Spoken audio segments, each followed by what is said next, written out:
Ağdamda mülki şəxs minaya düşərək xəsarət alıb. Hadisə Çəmənli kəndində təsərrüfat sahəsində səpin işlər aparılarkən baş verib.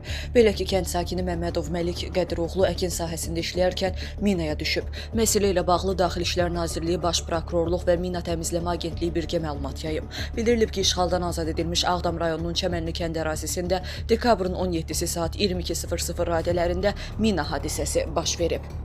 1982-ci il təvəllüdlü Sarıcalı kənd sakini Məmmədov Qədir Malikoğlu keçmiş təmas xəttində minalardan təmizlənməmiş ərazidə traktorla yer şumlayarkən tank əleyhinə mina partlayışı nəticəsində xəsarət alıb. Xəsarət alan şəxs xəstəxanaya təxliyə edilib. Faktla bağlı Ağdam rayon prokurorluğunda araşdırma aparılır.